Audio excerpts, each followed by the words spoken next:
Hello, welcome to Cinema Savvy, and Happy New Year. This seems very weird saying this. We are pre-recording this review. We are recording this the night of the 29th of December, so it seems very alien saying that, but when this will be going up, January the 1st. What a way to start the brand new year. We have Season 3 of Cobra Kai, moved ahead a week. It was meant to be coming out on the 8th of January. And we are here reviewing it. This will be completely spoiler-filled. Now, we realize that this is being released on the same day as Season 3. So, of course, if you haven't managed to finish it yet, please don't watch this video and go and watch our spoiler-free review that we have already on the channel at this point, because we're just going to go through everything in this, dissect it, discuss it. We did actually, and fair play to you, George, on this as well. Like, hats off to you, my friend. You managed to snag us for the channel, for both of us, an early screener of this, so we had access to Season 3 for a very long time. Unfortunately, we didn't get, well, I mean, we did get to it early, but we didn't get to it as early as maybe we would have liked. We had a lot of films to review. We had to go through the entire Karate Kid franchise, which you can find on our channel and our previous playlists on our retro reviews. And we had a Season 1 to get through. We had a Season 2 to get through, and eventually we got to this one. This is where all roads lead to. This was the one where we started the retro reviews, not in general, because we wanted to talk about Rocky, but certainly for starting the Karate Kid, going through all those films, the original trilogy, the reboots and everything. This is what it was in anticipation for, and I can't wait to talk about this thing. Doing that spoiler-free one, it's, you know, it was so restricted of what we could talk about and everything, but you know, we've got bullet points and everything on that we couldn't talk about. This is just all no holds barred. We're just going straight into this thing. It's going to be an in-depth discussion completely, but before we do, George, as always, we've got to rattle through those socials first. Definitely, guys. So as we said, this is the spoiler-filled discussion. If you've seen Mandalorian videos, it is the same vein. We're going to talk about key points from these episodes, and we want you to comment below with us. Obviously, this is pre-recorded, but it's being premiered on YouTube, so we'll have one or two of us on the chat. We'll reply to your questions if you've got any queries. If you do comment, if you're watching this after we've already premiered it, and you've caught up, you've seen the episodes, do comment below your thoughts. If you enjoyed the series, if there's certain story points you disliked, do comment the spoilers, because this is the spoiler discussion. We're absolutely fine with that. It's just on the spoiler-free stuff. Obviously, we don't like going ahead. So comment below, and if you've enjoyed this Cobra Kai discussion or our thoughts on the other seasons, do check out our Karate Kid reviews or vice versa. We've got a lot of things on the channel. We've got some other stuff coming up. Obviously, it's the new year, whole new year for film. One of the weirdest years for film. We're going to have more details of all of our content coming soon, as we've not fully announced it all, I guess is a polite way of saying it. The best way to find out what videos we are going to be doing is finding us on social media. So Facebook, Cinema Savvy, Twitter at cinema_savvy, and we have a link to TeePublic in the description below. But to kick off with the year with this is remarkable. Granted, we've both seen this in December. It was very, very last minute. Big thanks to Netflix for helping with this. I don't know, I'm allowed to say this, but the screener footage was sent out on the 7th of December. We both, I want to say, didn't get ours till maybe the 23rd. Christmas, Karate Kid reviews. This has been a hell of a week, to put it lightly. If you've seen our other Cobra Kai videos, I'm new to all of this by Karate Kid 1 from many years ago. So this has been not just me enjoying a franchise properly or me enjoying a new series to watch. This is, let's get this stuff done. Let's get it up on the channel. It's going to be intense. And part of me is like, oh, is this going to be nervous? But as Chris said, all roads led here. This was planned many months ago, Chris, for the Karate Kid 1 review. Spoke about the All Valley tournament date, the 19th We had that date, yeah. In an ideal world, it was December the 10th, but we didn't know that yet. And we've made it. That's the key. We've made it. We've got it all watched. We did it in one sitting together, which obviously we discussed yesterday as well. And now we can talk about it all properly. The bullet points, as we said, we've got things we weren't able to speak about previously. We hope that, obviously, if you have checked that out, you get a consensus thoughts. Obviously, we don't want to delve into specifics. This is the specifics. This is everything Cobra Kai Season 3 that we can think of right now. There's probably going to be more things that crop up. We have our own schedule. We have our own bullet points, things we will be talking about. And this is what makes it interesting, because it feels nice. We keep saying, you said it with Soul and Wonderment, it's nice to get something new. Granted, this is TV, and there's been a hell of a lot of TV this year. TV was probably the only thing that didn't really stop. But, you know, just being able to sit back, I'm going to just watch 10 episodes at 10 at night and finish at sort of 3, half 3. There we were on Facebook Messenger, just perfectly in sync, gifts throughout the night. It was a really fun experience. But it wouldn't work if the series that we were watching didn't work too. Yeah, no, exactly. It was the absolute double whammy. Like, not only, I guess, initial opinions for me. Not only was the series fantastic, and I was having a blast with that, but we did this with series one as well. Yeah.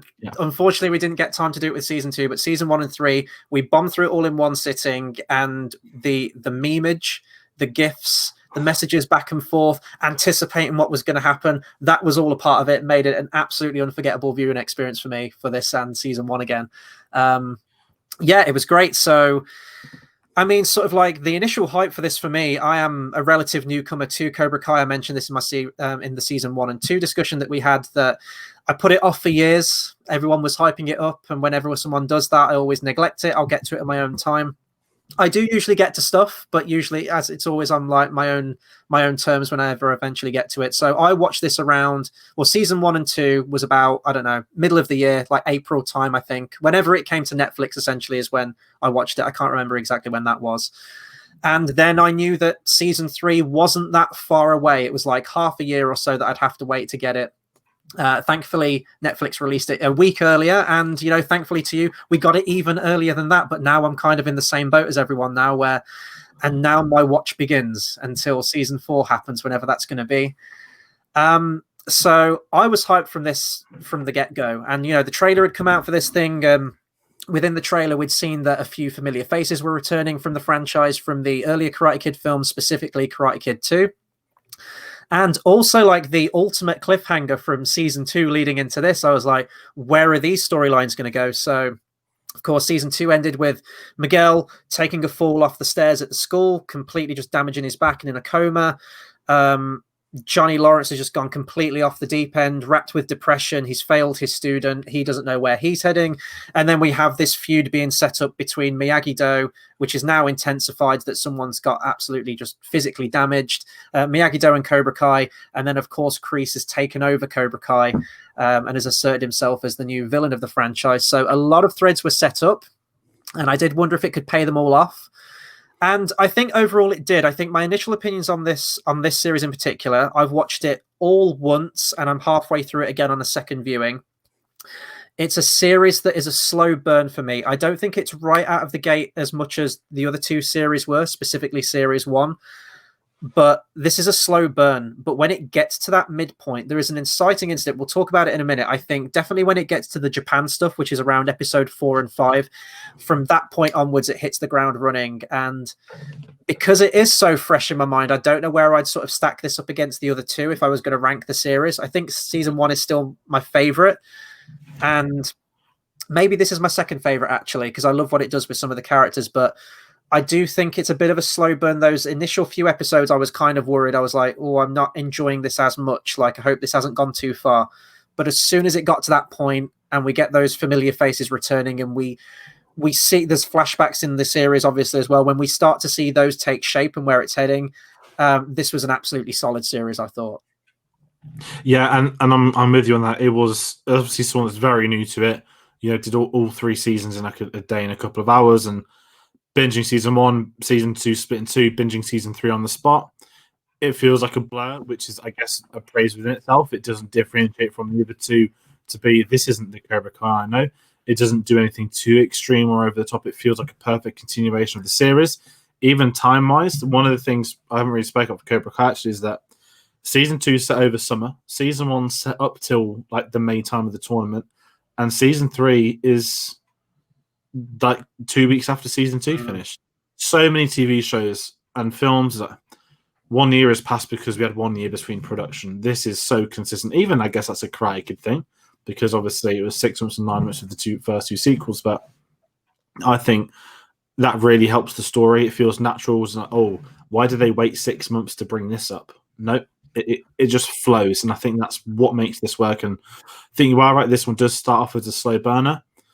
And I think once they get to Japan, once they start picking up some of the story pieces, okay, I kind of know where we might be heading. I don't know where we're going to be heading, but I had faith in it based off the first 2 seasons that although it was being a little bit slower, I was ready for, I think I mentioned saying that something big is just going to happen. And that's going to be the answer to not everything, but that's going to be why you've had the build up. And it did. And that happened. Exactly. And I'm trying to think where to start, honestly. I guess, as you mentioned, Johnny being the big thing, he very much takes not like a back seat in the first half of this, but episode 1, I mean, it's not really criticism because it all leads up to the finale. Obviously, this is the spoilers. We're going to bring in the spoiler stuff. But Johnny in the first episode, obviously, we get a lot of backstory with him. You know, he's struggling. He's obviously, his son's ran away, who's obviously paralyzed his student, who basically is his son. The point he was with his mom for a very brief time. And then it's like, okay, we're getting this depressing Johnny stuff, and then it just quietly goes. And the second half of the series is like, oh, okay, he's back. And there's a reason that happened. And that is down to McGraw, down to the duo when they're together. But I was a bit worried, honestly. I was like, are they going to neglect the lead actor? And because we were getting a lot of Daniel stuff, and we'll get to Daniel properly later, but this is by far the most interesting he'd been in all 3 seasons so far. He felt like he had a character arc. It felt not like the Karate Kid, but we're just going to spend time with him in his own subplot that isn't tied to Johnny for just 2-3 episodes. And I think that made a world of difference. And I think this is also part of their long-term plan, which I guess we'll get to at the end of the episode. But in terms of where season 2 finished and where this picks up, I think it was absolutely perfect to get it spot on. The aftermath of the school incident, it wasn't glossed over. It's a key story point, and that's what I really like. Yeah, no, absolutely. I'm in exactly the same boat as you here with Johnny's character, in that I think when you've got season 1, him and Daniel are perfectly evenly matched in terms of screen time, in terms of investment in their story. I'd say that's perfectly matched. We mentioned in our season 2 one, we think that Johnny kind of takes a backseat to some of it, but I think inherently down to the story of that, in that you had the 2 rival dojos going on, I think they were still pretty evenly matched. When we get to this series, I did find myself for the first half of it not really connecting to Johnny's story. And especially when we get to Japan, and I think Japan is that inciting incident. It is that crux, that big moment that you said was going to happen, and it did. I even said to you, like, oh, let's just go back to Daniel. I want to see what Daniel's doing in Okinawa. Let's get back to Japan and see these characters that with, you know, these reunions from Karate Kid Part 2. And when it cut back to Johnny, and, you know, he's still trying to get Miguel to walk, and they do dwell on that for a while. Maybe they could have even dwelled on that a little bit more, perhaps, which we'll get into. I did think it was very quick, the whole, oh, he's walking again now. Yeah. But then again, on the flip side, if the whole series had just be him trying to get him to walk, maybe that wouldn't have been an interesting storyline for Johnny, or even Miguel for that matter. So I understand the necessity to sort of get him out of the chair and get him moving, but it does kind of harm the repercussions a little bit of that ending of series 2, that it was a serious incident. He was ill for a while, and then he was fine, and the status quo's returned. Maybe we don't know if he can fight as well just yet. That's like the one big thing, but inherently he's back to normal. He's back to good health. But it was this weird balancing act with this one where you'd find yourself, oh, I'm more invested in the Daniel stuff, and then something would happen with Johnny, and then it would constantly flip-flop like that.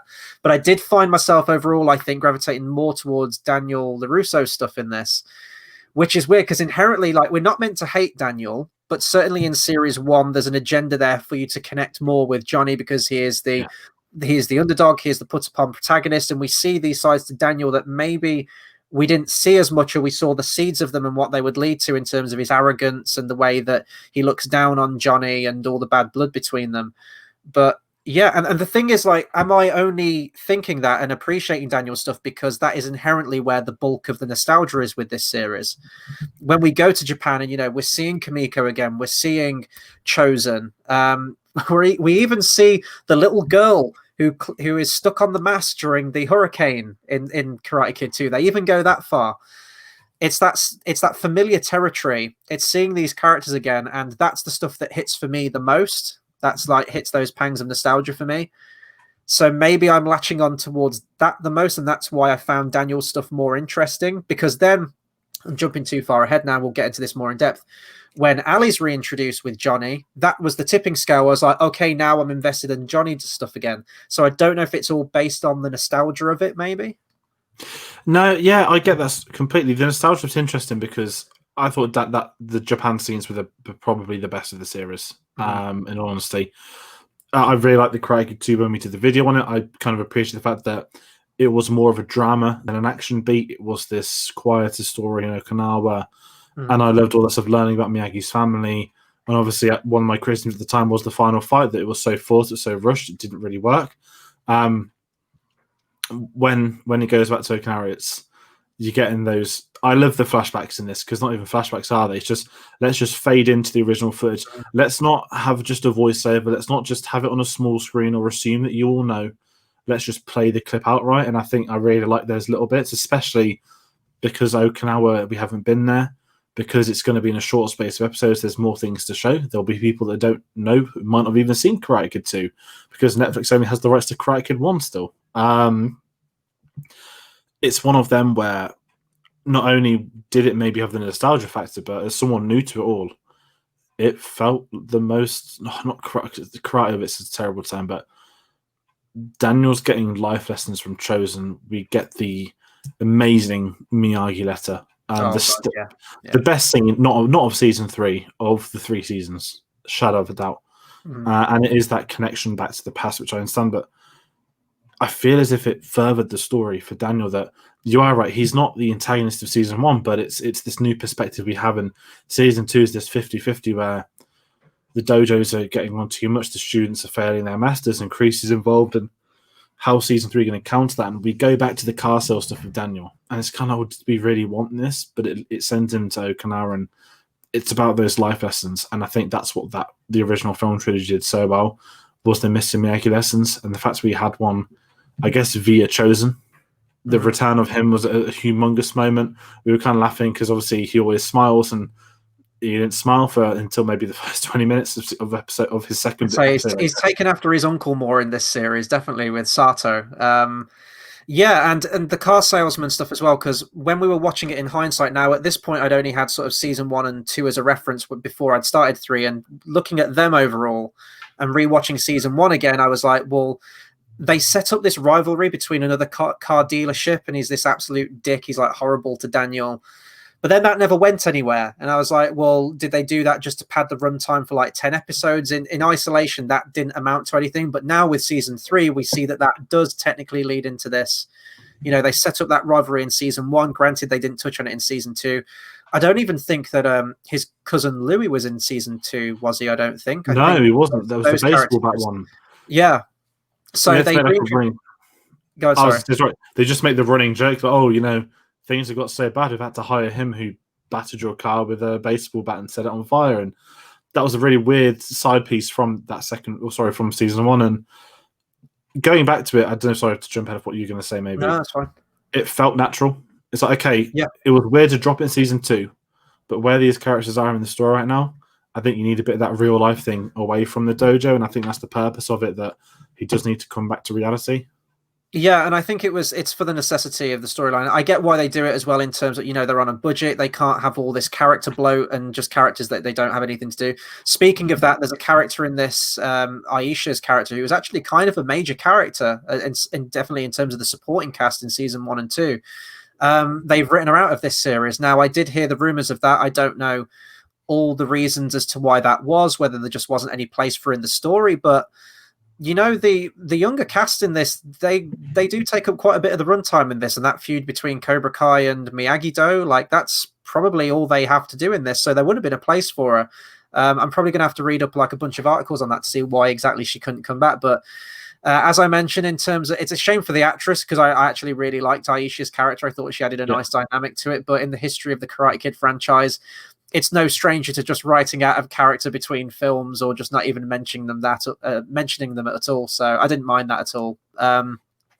But yeah, that car dealership stuff, like it's never been like my favorite stuff. And I didn't really like that stuff in season 1, but knowing now that in hindsight, it does have a payoff in season 3. And that is ultimately what leads Daniel to traveling to Japan and going to Okinawa.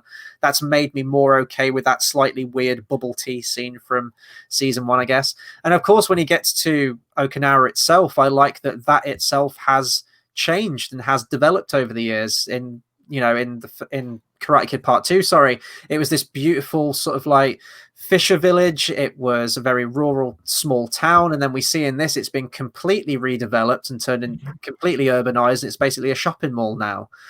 But I like, and we get some insight into that as well, that Sato, like the crops were failing and he chose to go in this direction. He is a businessman, and it basically put that place on the map and made them very wealthy, gave people jobs. So there is that side to it too. And of course, that's where you get your influx of all characters coming back from Karate Kid Part 2, and I'm okay with all of it. When I saw Chosen and Kimiko in the end, I guess they would probably bring them back. There's always rumors, we bring Kreese back, we bring these characters back, and then it sort of became a trope among the fans of, oh, can we expect characters from Part 2 to come back? And now I'm in the boat. Can we expect characters from Part 3 to come back in Season 4? Which, well, we'll get onto that at the end of the spoiler review. With Chosen specifically, because I like what they did with his character in Part 2. I felt like they could have done more. I felt like I wanted to see more of his character in that second film. So with his return in this, I didn't know what direction they were going to go. Whether, I think the only shot of the trailer that we got was where he first enters the bar and he's got this like grimace on his face. I'm like, is he going to be a brand new antagonist? Is he going to be the main villain alongside Kreese of Season 3? I really didn't know what they were going to do with him, but there's this really nice moment, a couple of episodes of reconciliation between the two. And it's that putting behind bad blood and moving it on. And Chosen does feel like a very different character from what he was. He was a young man 30 years ago. He's aged, he's had time to develop his training, his mindset. We learned that he eventually repaired his relationship as well with Sato. So I loved seeing these characters return, but it's not just the same characters as you remember them. They have gone on a journey and they have changed within these like X amount of years between the films. Yeah, and I think that's what I liked when we did the Season 1 and 2 review. I was being really careful what I said, because everyone had had that discussion that, I said Daniel has a wife. He didn't go back to any of his love interests from the first three. And obviously it's a kind of running joke that they came and went. And I love that they talk about this in the episode, which says, it's a shame we didn't have Facebook, because we could have kept in contact for the 30 years and we just couldn't. And it did make me think. I was like, I wasn't really criticism because we both like his wife's character, but I like the fact that he was able to kind of meet her and have that adult discussion, because their lives have gone on. She's obviously like a dance instructor, I think she says. She's part of I love that little mini point that they started. Didn't just sell the land. It was, I made them wealthy. I created them lives. I improved all of it by doing this. And I liked that, and it was nice to see. It's one thing for a randomer to say it, but when you then see the characters that influence and that changed them, the little girl from the Masters now like the VP of the car sales company.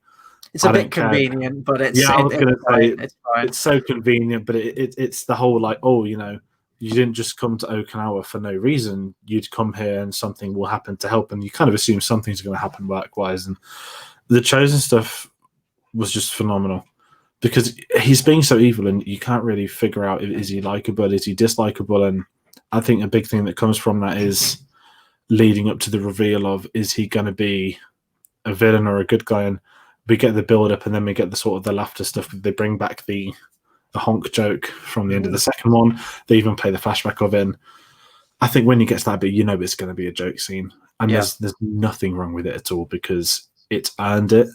And his character has evolved in the 30 years.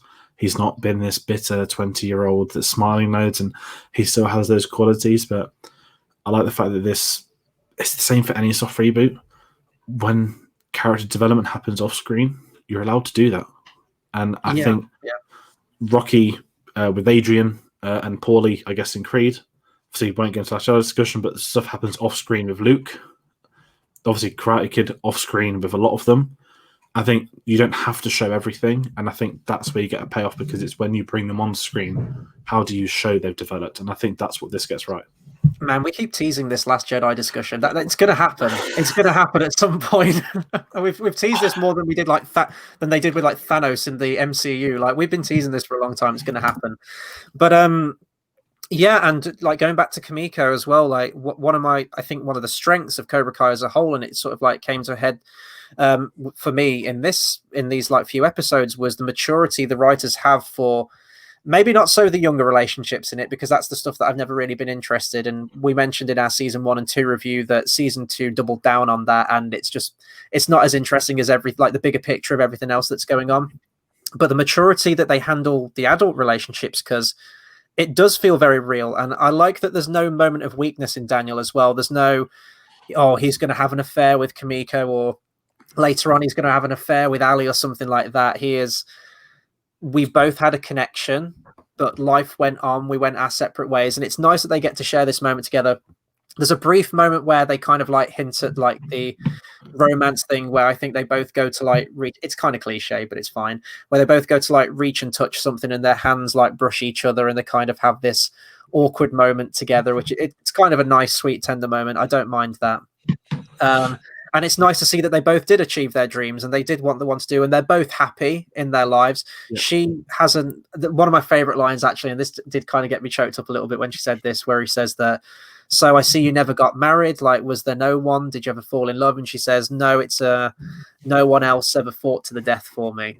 It's a very tough act to follow. I was like, "Oh, that's nice. I like that. I love stuff like that." And this is the strength of this series for me, was these returning relationships and returning characters. And you've already mentioned it, but taking us on to the letter scene, which actual tears, I'm not ashamed to admit it, that was the scene the most that got me in this one, and definitely one of the moments across all three series that got me the most emotional was and we've had aspects of this as well, like I mentioned when we did our series 1 and 2 discussion in the Counterbalance episode, where Daniel was lost, goes to the grave, and then we get that flashback, and he's still in some way getting teachings and guidance and life lessons from Miyagi, even after, however many years it's been since he's died. And we have this letter. It's a very nice, poignant moment where it's a letter that Daniel could never bring himself to read. He sees the date and he knows where it's dated, and that was the same week that Miyagi died.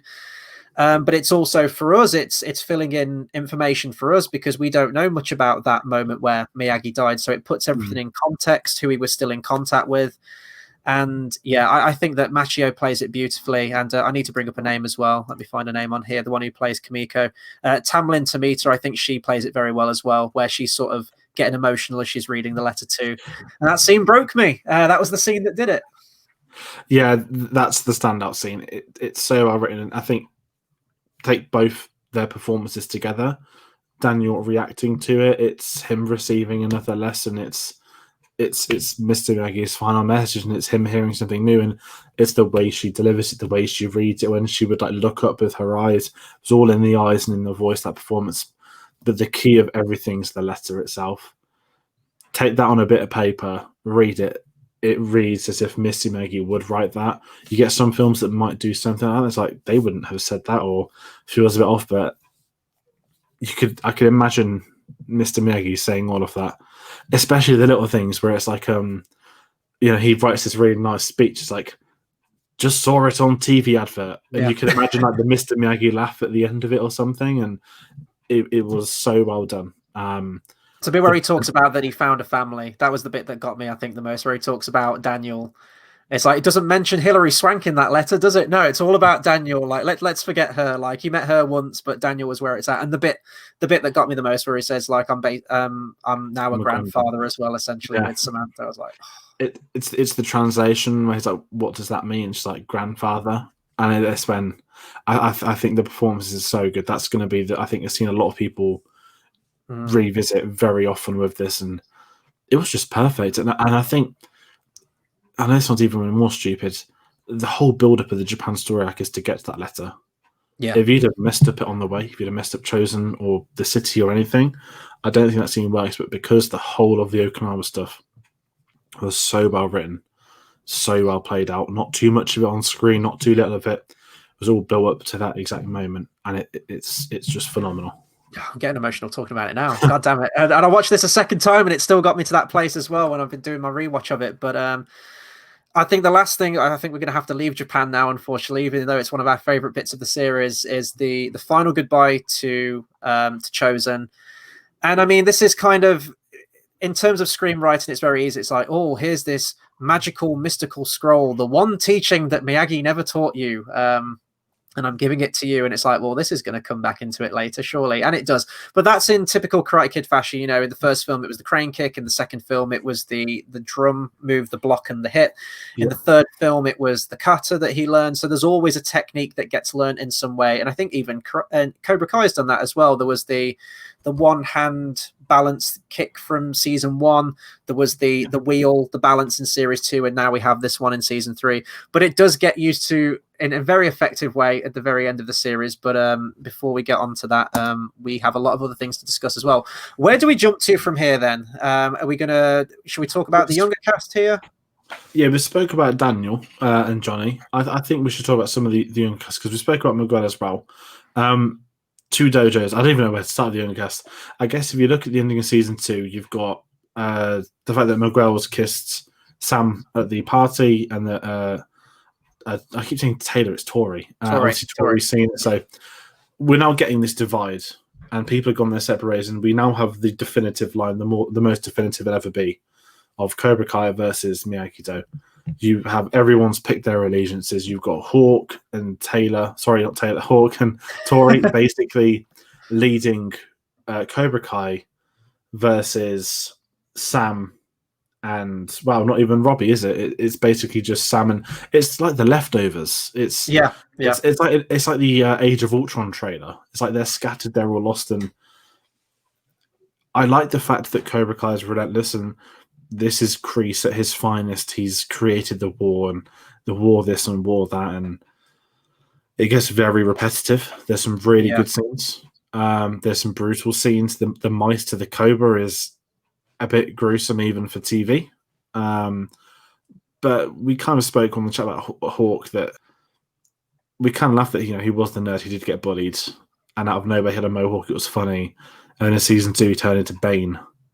And in this series, he's still Bane, and it's just, I don't know. I enjoy his character, but I think he was really two-dimensional. It's like, he's going to be the villain. He gets the change at the end. He does get that change at the end, but it is very samey up until that point. That's literally like in the final minutes of the episode, isn't it? And it's a click of a finger. You get tidbits of it. You get like the Fight Club Jared Leto scene where one thing I loved is that, so I know this kind of jumps to Kreese, but it brings Hawk into it, is he knows Cobra Kai is full of losers. They're Johnny's students, and he wants the best of them. So he goes and recruits athletes and people that can do it. And, if you lose, you're out. If you win, you're in. I love that dynamic. It was a great way to move people over to the other teams. But they brought in the bullies from season 1, which was pretty neat. The spitting image of one of the guys from Harold and Kumar, I always forget his name, John Chu, I think. He came back, and you can tell there's some internal struggle with Hawk. That's the kid that bullied him, and you get that scene where he just beats the shit into his mate on the floor, and Kreese just puts the flag down. Like, we're not even going to end this. We're just going to let him have it out. It's basically the end. It's like Fight Club. And it's even like the bully's like shitting himself, like, oh crap, like, the hell did we do to this kid? I like the things like that, but it just went on a bit long. The whole, they're going to come and get you again. Like, we got the Dimitri's arm break. Brutal scene. Yeah, one really big moments, and Sam crying in the corner, being too afraid. Love the connection to Karate 3 actually when that came into it later on. I just think that the dojos were just done well in season 2. It felt stagnated in season 3, but then it's where season 3 ends.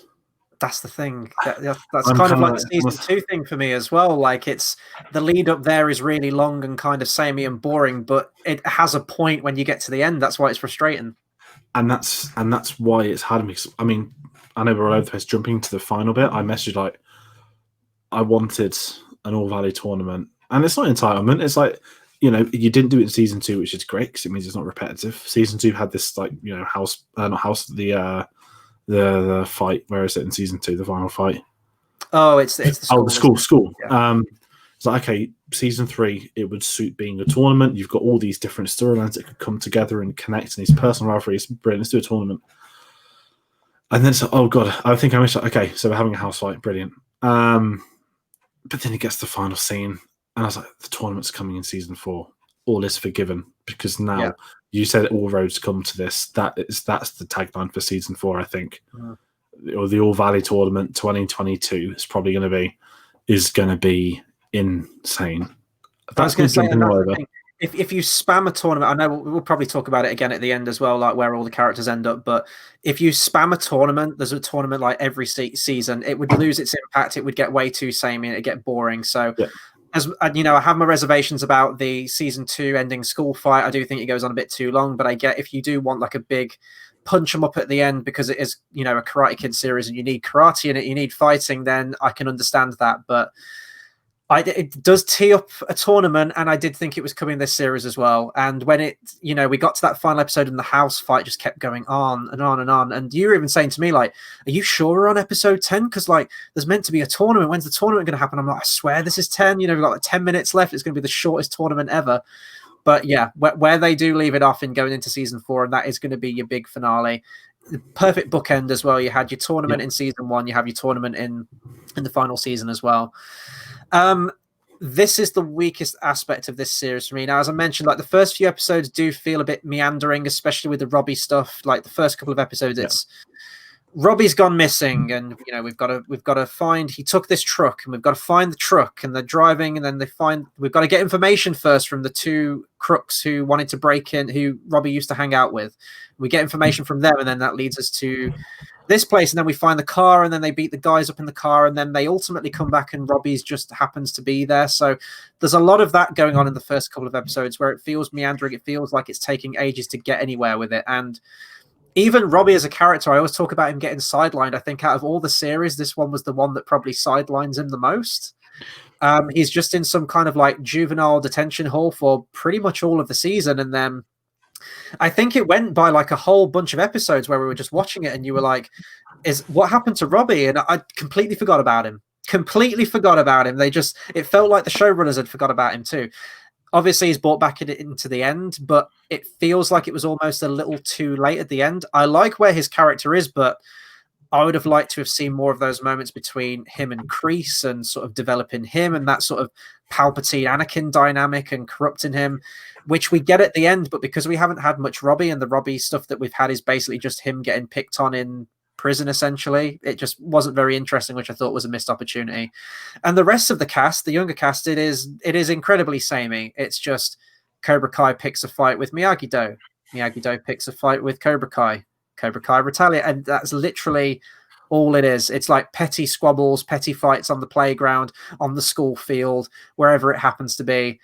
And it just feels like it goes nowhere. Now, that being said, I do like some of the character journeys that certain members of the teams have. Like, I love the bit with Hawk where you mentioned that when the bullies are introduced, you do get that like flicker of that vulnerable, that Eugene quality again starts to come through, and then the anger that comes from that, breaking the arm of Dimitri, and then that moment at the end. So the beats are there, but I think they fit a much shorter story, but it feels like that's dragged out over 10 episodes of very sameness. And exactly the same with Sam as well. Like, I love that basically she's got PTSD, like severe PTSD following that ending of season 2. She's got like the badass scratches on her arm from where that knuckle duster thing went into her. And it sets up a good rivalry between her and Tori as the two sort of like focal female protagonist, antagonist, or leads from either side of the dojos, essentially. And I like that aspect of, that fear. And as you mentioned, that linking into Karate Kid 3, I thought was really smart and a brilliant way to link that film into the end. But it takes a while to get there, and it's dragged out so much. So while I'm having this weird like love-hate relationship with this series, like I love it and I love some of the ways it goes, but that's mostly from the older cast. The younger cast, I'd say this is even more of a step down from season 2. It doesn't go into sort of like relationships as much, but in terms of these petty squabbles, it felt a bit prolonged to me in this series. Yeah, absolutely. And I think those squabbles as well, you mentioned Robbie actually goes to prison, comes out of prison, don't see him 4 episodes, and then he's back for the finale. And you mentioned the Anakin Emperor thing, which is perfect actually, because I think I messaged you before. I was like, the final shot of the series is going to be Robbie choosing to be with Kreese. And don't mind saying this, because obviously Netflix had a list of what we can and can't say. I made sure Chris didn't see that, and I saw a couple of bullet points, bits about, most of it was out of my memory, and I didn't know the characters when they sent it, so it was fine. It wasn't on there, and then it happened. And I think I texted like, "Oh, okay, I was probably 10 minutes too early with that prediction, because it wasn't the final shot; it was like the final scene." That was so weird because you knew it was going to come, and I feel as if they could have weaved it in, but they don't. They have one visit in the prison, and then suddenly they're mates, and it's going to happen, and it feels so obvious but sudden, but it doesn't feel like it's earned. Now the concept that potentially, I'm hoping season 4 maybe takes that part of it and really develops. That is Kreese going to train him to be his new assassin, the new Johnny? And there's this sort of poetic thing that it's the son of Johnny, trained by Daniel LaRusso, now in possession of Kreese. It's like the ultimate villain thing, and we spoke kind of after. I know this is jumping in again, but I think I know exactly where his character is going to be in season 4. I think I'm already going to predict the karate tournament, which I messaged you last night, which we'll probably discuss that nearer the end bit. But it was strange because Robbie's kind of like forgotten about, and then he gets these big moments, and you don't really care because they're not really earned, and you spent so much time with this boring prison story. It's like, oh, he's getting bullied in prison again, brilliant. And it's like, okay, let's just spend more time with Hawk chasing around the Miyagi-Dos, and some of it, like, oh, they host a petrol thing, not petrol thing, sorry, a car cleaning day to raise money for Miguel's fee, and they steal the money just to say that Cobra Kai donated it. Like, yeah, that's not. I don't know. It just felt a bit too on the nose. Now they've got the motorbikes as well. It's like Hawk's become the full villain, and even his redemption doesn't felt earned. He just, oh, I can't do this anymore. And it's like, obviously it's a cool scene when he's fighting with Dimitri, like back to back, like the balance thing. It's just, I guess, the nature of them being like a duo.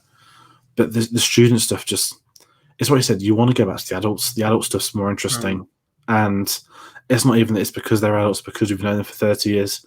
Just their internal storylines for this season work better. We didn't speak about season 2, but we said we would tonight as well. Obviously, in season 2, you got the great episode with Johnny and the other Cobras. Yeah. One of really good scenes. Obviously, the real life stuff behind it as well. One of the reasons I think that might have been made the way it was. Obviously, one of the actors passed away, who I feel very bad I've forgotten the name of. Yeah, it's Rob Garrison. He played the character of Tommy. Yeah, I mean, just the fact that they managed to get all those back. It was a key scene I wanted to talk about in season 2. Did forget to talk about it, but that's probably one of my favorite episodes of season 2. Just they got the whole gang back together again, which was incredible. Characters that were just background characters in season 1 for the most part, that had some like cult classic lines that a lot of people quote. But especially because the actor was sick as well, and like his time was short, just to get him in like the final role of that and tie that into the character as well. I thought it was quite nice. He does get a title card as well at the end. I think it's at the end of episode 1, sort of like RIP to him. So that was nice that they did that. But yeah, like the old cast, absolutely. And I think looking at this overall now, hopefully they really push the Robbie stuff. The thing is, Robbie's not a character that I've ever really liked necessarily in the series, but he has a lot of potential, and that's the thing, potential. I like where his character is at this, but I just feel like this should have been Robbie's series. Granted, this series is having to juggle a lot of stuff. It's having to do the Miguel stuff. It's having to further Johnny, and then Daniel goes off to Japan, and then we've got the Kreese. It's already doing a lot, and I think adding any more to that would have made it feel very, very bloated, but you could have lost a lot of those feud scenes and had more of those personal moments where Kreese is trying to manipulate Robbie and talk to him and have a heart-to-heart. And I think there's a scene where he visits him in jail, doesn't he? I think in one of the episodes, thinking like episode 4.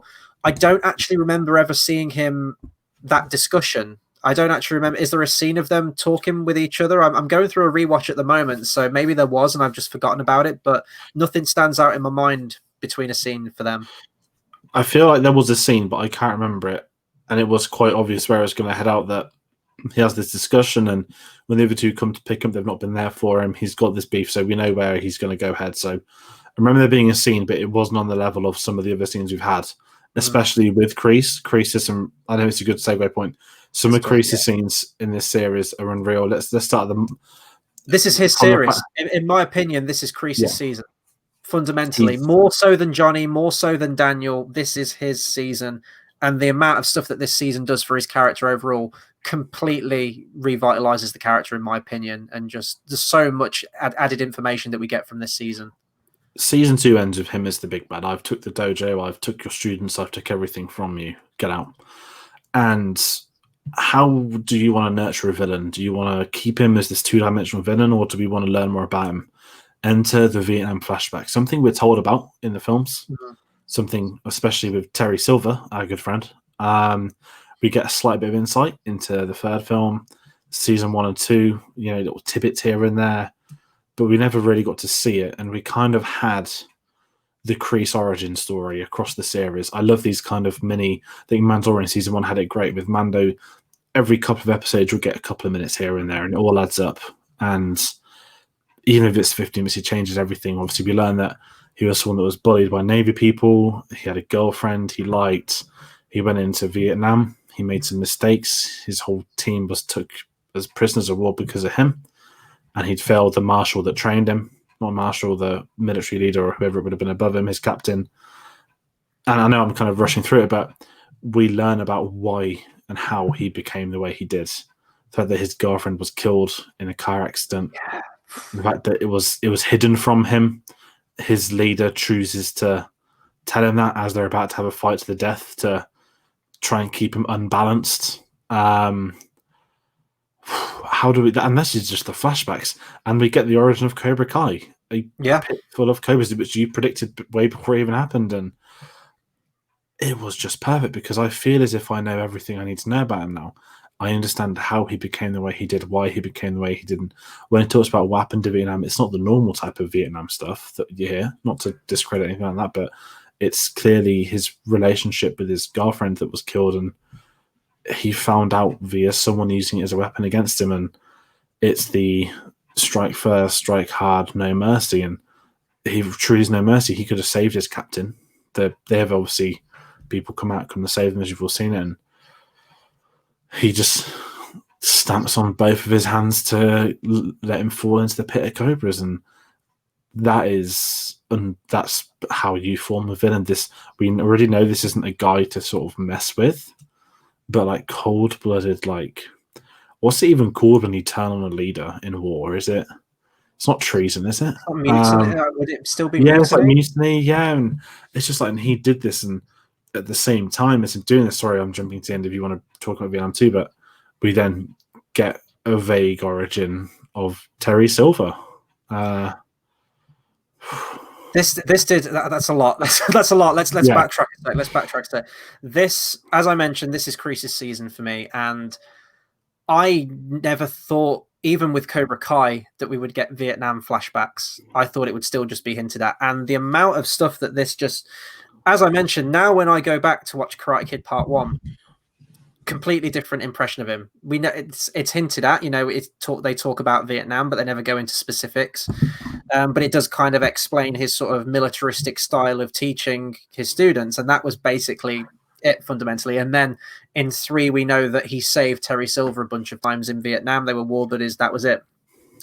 This did so much for his character. I mean, we're introduced to him, and we learned that first and foremost, his mother committed suicide, which is horrible. And then he almost has like a Captain America moment. I think I compared it to the first Captain America film, the first Avenger, where he's this.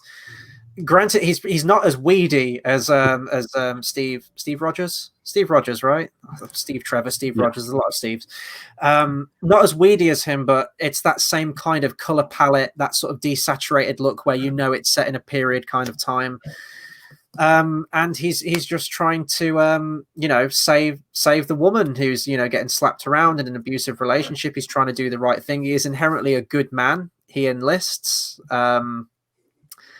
And then, so much happens, and it's just, I really like the actor as well who played the young Kreese. I thought he did a really good job. There was no sort of like digitally de-aging involved with it. It was just let's get a new actor in to play this character.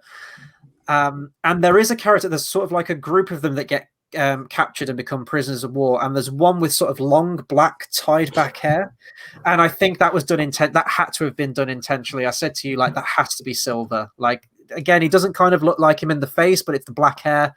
That guy is just executed pretty much straight away. And I thought all hopes of seeing Silver in this series were damned. But there is one other one. And at the very end, we get a glimpse that, his best buddy.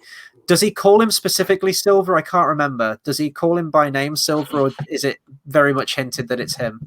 I don't think he ever says his name, because you're waiting for it and you think it's the ponytail guy, but he never says the name. And you just assume it's him because there's 3 of them and it's not. And I think at the end, it's the other way around, where I think Silver keeps saying his name, like, anything you want, you ever need, you call me. And I think it's the ultimate, not even Easter egg, is it? It's the, if you know, you know. If you don't Yeah. know, you're probably You're will gonna in know season next 4. season. Yeah. Yeah, and it feels natural. It's nice to get the insight into Venom. I feel like there's more to be told. If Yeah. we're going to get, I mean, we both love him. If we're going to get Silver in, which I think both think we will, I would love some more flashbacks. I don't normally like flashbacks as a big concept, but if you wanted a couple of minutes here and there, you could have Silver them coming back to America, setting up the first Cobra Kai, because obviously we know that the key point of season 4 is that if he loses, Cobra Kai has to be shut down, done forever. So let's have that origin took further. We know about how and why it became a thing, but show us that Silver relationship that also would probably reinforce the third film if you went back to that. So it's left the door so wide open for what they want to do in the future, because he's one of the most interesting characters, and Kreese has always had that fascinating dynamic. And I just want to see more now because he's earned it. And I think that's the big thing. It's not why you give me this irrelevant backstory. It's not a relevant backstory. This is defining this character, and it's explaining why and how he is on screen. I would love to see more of it. I even said to you, like, I could have gone for like a spin-off series with this. Just Kreese and Silver in Vietnam. That would have been incredible to see. But I'm glad, even though it's only like little bits sprinkled through, I'm glad we still get that. I would love to see more. I think there is room there to showcase and develop their friendship, because, yeah, Silver kind of gets not even a mention, but a very big hint that it's him at the end, and he saved him from one prisoner of war camp, but we learn in 3 that he saved him a whole bunch of times. So maybe we'll see those times. I would love to see more stuff with those together.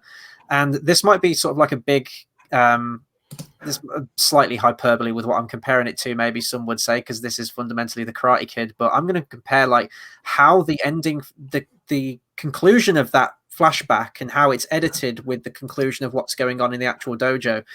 It was almost giving me like Godfather 2 vibes, how you have Robert De Niro's storyline with the flashbacks of Don Corleone from the first movie intercut with the stuff that's going on with Michael, and then the two kind of intercut and juxtapose each other beautifully. It's like a really great parallel.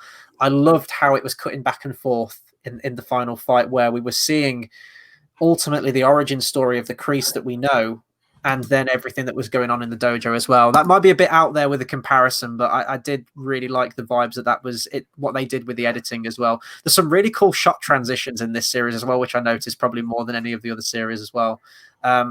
It just made it feel so much more epic. Like, even if it had just been the dojo fight at the end and that was the only finale that we had, I think that would have still been good, because how that was handled, the intensity of it, you believed like there was motivation behind every punch from everyone involved. You had the father and son stuff going with Robbie and Johnny, and it was almost like it's a reverse Return of the Jedi, isn't it? It's like, I don't want to fight you, father. I don't want to fight you, son. And then you have the stuff with Kreese, and then to add to the mix, you chuck the Vietnam stuff in as well. You've got yourself a pretty sweet finale. So I think season 1 finale is still my favorite, just because it was the tournament and it was just so Karate Kid. But this was a very close second. I did not know that this show was going to go in that territory, but I'm so glad it did. And now that they have, I can't wait to see what they do with season 4. Sorry. This is the big thing. This is why that final fight was dark. The fact it was raining outside and everything was so well built up. You know, I criticized why is there a house fight? The moment he steps into Carmen's door and sees Miguel's face, I was like, forget everything I just criticized. Like, it's going down right now. Mm-hmm. And it's the way he just goes into that dojo, just beats the intercutting with the fight as well. In Vietnam on the snake pit as well, the same moves, the same fight itself, and it was amazing watching it. And the fact he's down, and I messaged like, "Oh my god, are they going to go for the weapons?" Because it always reminds me of the Spider-Man ones with Harry Osborn, right on cue, straight after they do. And they did it, and I was like, okay, I didn't actually think Daniel was going to come in. I know it's really obvious he was going to come in, but when he came, I was like, oh my god, even he's now beating the shit into Kreese, and it was him striking first, right? I mean, I know that he is defense, but he chose to get involved. He drove to that place probably not knowing there was a fight going on. And you just get this amazing shot of Kreese through the window on both knees, ready to go. And I thought they're both going to kill him. I thought they were both going to kick him at the same time. And then the kids run over, and then you just get it. It's like, you win the tournament, you win. If we win, Cobra Kai is no more. That's it. Everything's now changed. Season 4, I spoke in our season 1 and 2 review saying how everything's been this big plan, how everything's been written so specifically. I feel each series that you've had X, Y, and Z happen for X, Y, and Z, that Kreese wasn't just written in it for the sake of a guest appearance into season 1. They written in it knowing full well season 2 is going to be him taking that dojo.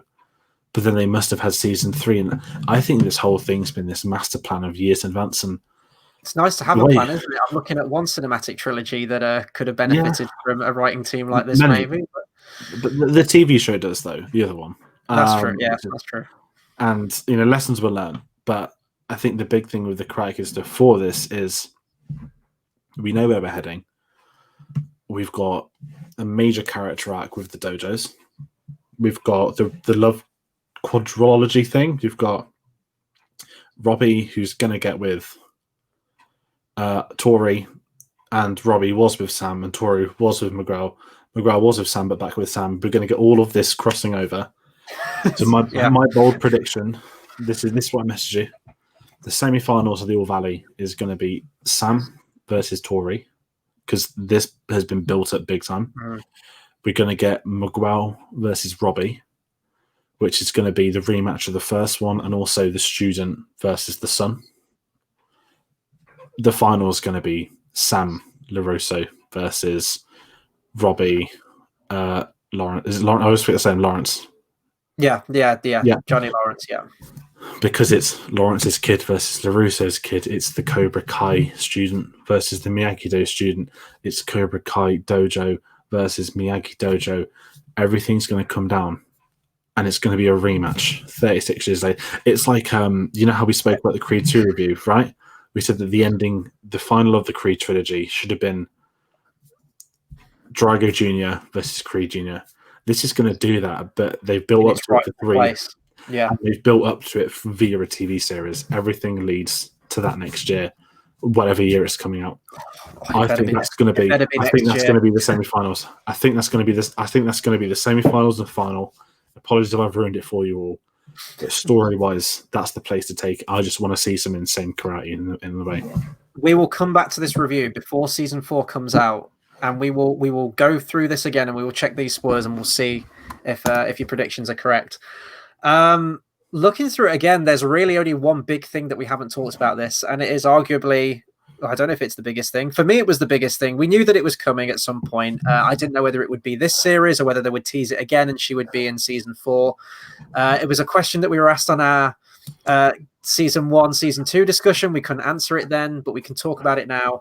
The return of Elizabeth Shue as Ali. And this is what I mean. So you might be thinking that we're not talking about Johnny all that much for this series. And I think that's there is a reason for that until this moment.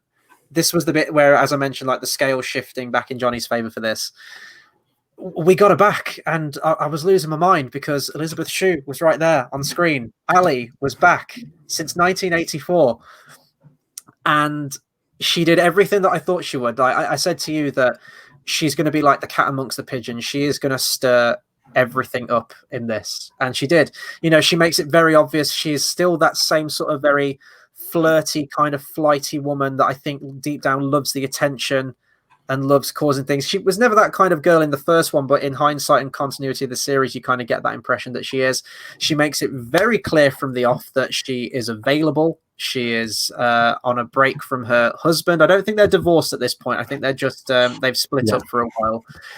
She is on the market. She is available, and she meets with Johnny and arranges a date, and they go for lunch. And of course, that date, they go back to where they had their first date, which was at golf and stuff. I like that we're still going there. It's certainly the place to be if you want to pick up chicks, if you want to go on a date or something. Golf and stuff seems like the place to be. But again, this felt so real. It's like the adult relationships in this, like I talked about, like the Kamiko stuff and Daniel earlier on in the series, but there was such a level of maturity to this. And now that I've had Ali back in it, and I think she's only in for that one episode, isn't she? Is it just that one episode?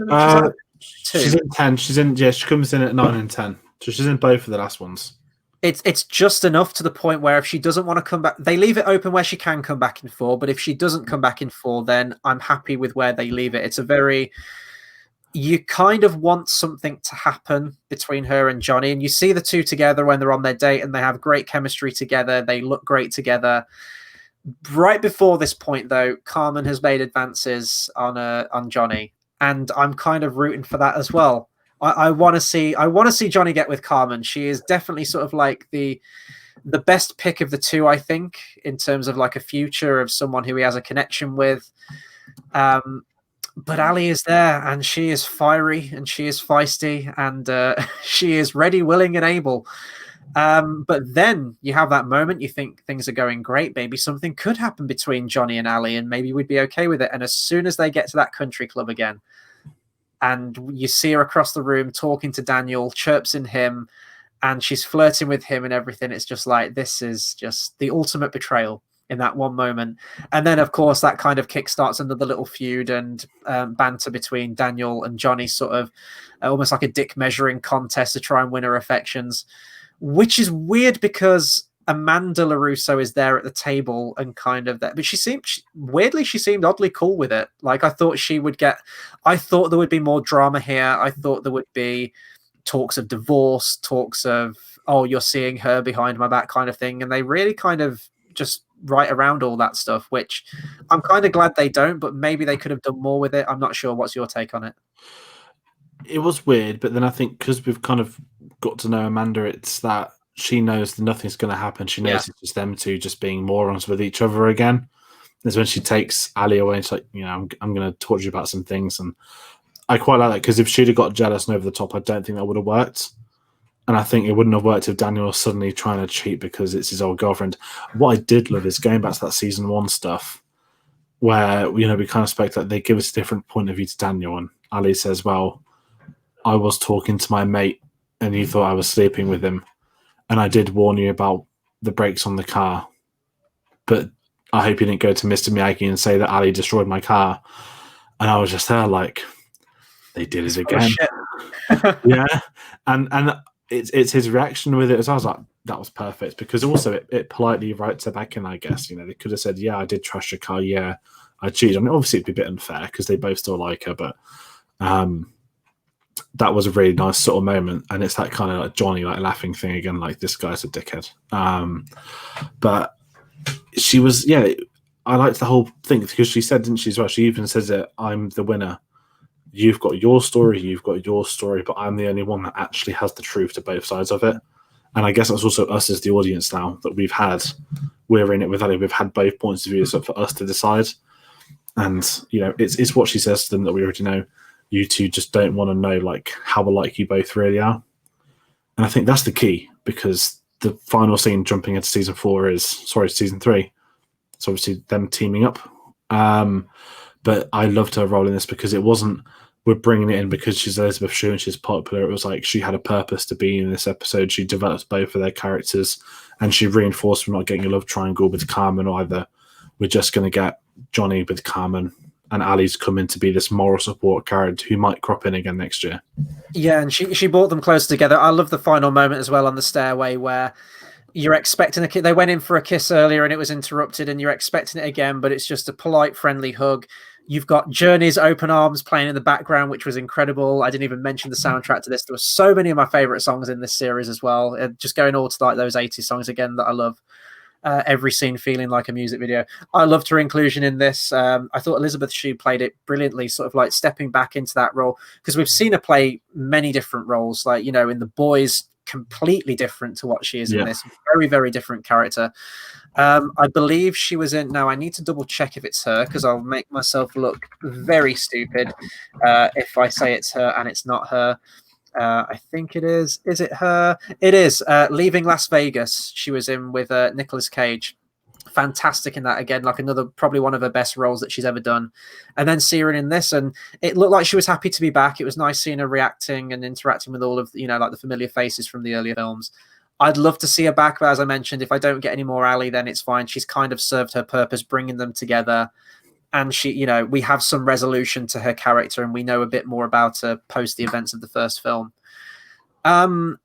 Jesus, is there anything else we can talk about this series? I think we've more or less gone through everything, I think, haven't we? I, There's like I the think, Miguel and Johnny stuff we haven't talked much about, but it's really, it takes him to a rock concert. That was a fun scene with seeing Dee Snider from Twisted Sister again going to like those music things. But other than that, it's really just, I think, overall opinions then for me on season 3.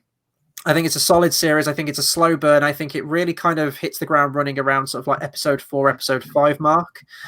There are certain things that I would have liked to have seen develop more. We talked about like the Robbie thing. I think we probably needed a few more scenes with him so that moment at the end, it did have impact, but I think it was more the interplay of other characters involved, like Daniel, Johnny, and specifically Kreese. And then Robbie was also kind of there. I'd have liked a little bit more of a dynamic for that. As I mentioned, the younger cast stuff, they don't really get much to do in this one. It did feel a bit samey, and that's probably my biggest negative of this season as a whole, was that side of the storyline. Felt like it was just hogging up a lot of the runtime. But seeing the return of so many familiar faces with this one, and it is nostalgia. It is a big nostalgia thing for me, but again, it doesn't feel...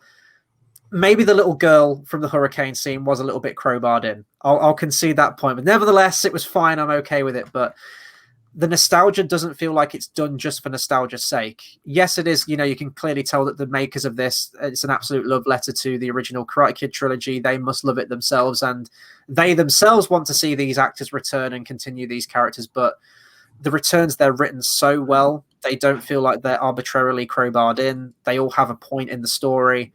And it's just nice to get this like 30 years in the future where people do change, and maybe old enemies now become friends, and love interests that could have amounted to something, but life goes on and they've met their own ways and everything like that. It's just done brilliantly. So like the Japan stuff, was probably like my favorite bit of the series, and the alley stuff. So it is the nostalgic stuff for me, and seeing these older faces come back.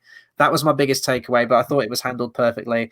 And of course, if season 4 is the final one, which it feels like it's gearing up that might be the final one, especially because they've already announced it, season 4 in training, which was tagged at the end of the season 3 trailer. It'll be sad to see it end, but if it's going to end, if they've had a plan and they don't want to drag it out too long, then all the better for it. And hopefully we have a strong season 4, especially because of a character that, has been teased, I think, not explicitly said by name, but I think we know a familiar face who's coming back into it in season 4. And I kind of want other Karate Kid 3 characters to come back. Let's get Mike Barnes back. Let's get the girl from the third one, who I can never remember her name, bring her back as well. But the one that we want, and I think the one we'll be getting, is Silver. And if that's the case, what a way to end this franchise. Definitely. I'm the same view. I had so much fun with this series. There was so much happening, but it's been on this journey to get us to the finale, to get us to season 4. I think it's going to be the finale, but it's just being able to take a step back and looking at this from a new perspective of, we've got the story of the kids, but it's the adults who are really here for, these are the core of this story, and let's go with them whilst having that younger generation. Now, they don't land as well with the younger generation stuff in this series, but overall it was such good fun. You're still getting karate, you're still getting action, you're getting drama, you're attached to them, you're getting emotional scenes. It's got everything you want from a series. The episodes flow. Granted, it is a bit of a slow burner, but in that way that sort of Japanese cinema is traditionally slower as well. I think it even builds up to that. I'll give it a free pass for. But it's just such good TV. It's one of those shows that I think is just going to get bigger and bigger, and now Netflix have it. There's a reason why Netflix bought into this. There's a reason why this isn't on YouTube Premium. They're going to push this to the bigger audience. They're going to boost that budget. They're going to get these names in, get these names back. Stuff's going to change, and I think season 3, the first Netflix series, YouTube ain't going to send them to Okinawa for some episodes. Not in a million years, are they? They're going to do Vietnam flashbacks. No, Netflix will put that money in. And it's showing for it. You were getting fantastic TV, and ultimately it's where it's leaving it for next year. And I think Cobra Kai is in a really good place for that. So it's probably the second best season so far. I think season 1's still the best, but season 3 looks like the perfect setup for season 4. Very similar to season 2. I think character development, everyone's reached their not final destination, but it's split down the line now. Whose side is with who. There's not going to be any more jumping and crossing teams, I don't think. I think it is set. Who is where will stay there till the end. Yeah, and I trust these writers as well. Like the worst thing that could happen to this is if it's like an unfulfilling ending. But I think the writers have said that they know where it's heading. They've got an ending in place, and if it's all been planned out ahead of time, and we've seen the quality of what they've been writing so far, I think we're in good hands when we're going into season 4. Yeah, so season 4 hype has already kicked in, as you mentioned, and it's January the 1st, and I'm probably going to have to wait until next year. It's going to absolutely kill me, but we want to hear from you now. So hopefully you've had a chance to go through the entire season 3. I mean, if you clearly have, if you've stuck with us to the end of this video, but we want to hear your opinions on this. What did you think of season 3? How would you say that it stuck up compared to the other ones? Do you think this is the strongest season? What were some of your favorite scenes? Anything regarding not just this season, but Cobra Kai as a whole, please do let us know. And this is kind of a fond farewell for now to not just Cobra Kai reviews, but the Karate Kid franchise as a whole. We have had an absolute blast going through the retro reviews on this. It's always sad to say goodbye to a franchise. Like, you spend so much time with it for X amount of weeks. We had the same with the Rocky films as well. Got the same with this one as well, but it's been nice to lead up to this season as kind of like our big finale of the retro reviews for this given franchise. But we will be moving into new territory now. There are many other franchises for us to take on. There's a lot of older films. There's an inexhaustible amount of older films. So we're not short for content anytime soon. So we also want to hear from you and let us know any franchises that you'd like to see us take on, that you want to see us discuss. Maybe it's franchises that we've seen that we already love, or maybe it's new stuff that we haven't. And, go into this. George, I'm so glad that you managed to enjoy Cobra Kai, and not just that, but the franchise as a whole, apart from the next Karate Kid. We don't talk about that one. Because that was a gamble, and I guess that was a big order as well, knowing this was coming out, saying, George, you've got to watch all these films. And I mean, if you didn't like those films then, or this series, it would have been a very, very, very different video and a bit awkward. But no, I'm glad you took to it as much as you did, and you enjoyed it and bombed through all 3 seasons in record time. Yeah, it's been good fun going through the films. The first one I loved. The second and third one I enjoyed. I had some issues and they were a bit slower to get through. And I was like, okay, I'm going to get to Cobra Kai. I'm going to get to Cobra Kai. Next Karate Kid. But at once you put episode 1 went on of series 1, it's okay. I'm in. I'm sold. I was probably sold 10 minutes in, to be fair, not even 30 minutes in. And it was just fun to go through something. Again, it's what we said with Rocky. It's just echoing what you can say again, that it's going through these things we've not had a chance to talk about on the channel. There's been no cinema releases. Ironically, brackets, we did Soul and Wonder Woman on the same day. There are some things coming out over the next few months. Some of them we've already covered. We can't even say we're moving into Oscar season because Oscars are in end of April this year. There's going to be some Oscar films out, but it's not going to be the usual December's hit. Boom, boom, boom. Here's 15 films we don't want to watch, but we have to watch, and we might like 3 of them. None of that this year. We're in new territory. We've got these retro reviews, so it's been an absolute blast going for these, and I'm excited to see what comes next. We've covered Tron, we've covered Karate Kid, we've covered Rocky films. I guess in theory, Nolan's were kind of retro-ish when we went through his filmography back last year. Now that's terrifying to say, but yeah, I'm very excited to see what comes next. Obviously, guys, we don't have a specific schedule right now, but we're going to once again go find us on our social medias to find out when we're going to go live with videos. We're going to be having a sit-down discussion. I'm happy to say that. So Facebook, Cinema Savvy, Twitter at Cinema_Savvy. When we've got more details, we will share them with you. As you said, there's no cinema releases right now. Current state of things in the UK is not good at all at the time of recording. So even if Bond was coming out tomorrow, we wouldn't be going to the cinema to see it somehow.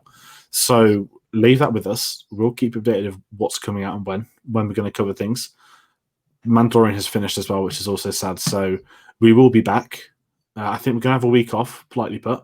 Yeah. We're going to have a week off, recuperate, watch some things that, not in a horrible way, that aren't Karate Kid, Rocky, Mandalorian. Mm-hmm. We're going to chill out, and then we're going to be back with some new stuff. And as we said, retro reviews, let's talk about anything. So do comment along with some stuff you'd want to see us cover. If you've enjoyed Cobra Kai, maybe even some TV series, but I'm not going to lie, if you write down Lost or something that went on for more than 1 season, I'm probably going to ignore it because I can't do another 3 seasons in a day and a half. Mm-hmm. But that being said, I'm waffling at this point, but it's been absolute blast going through these.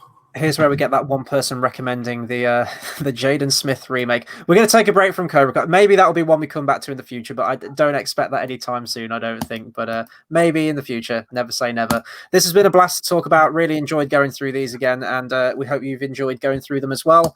And yeah, expect us on the next video.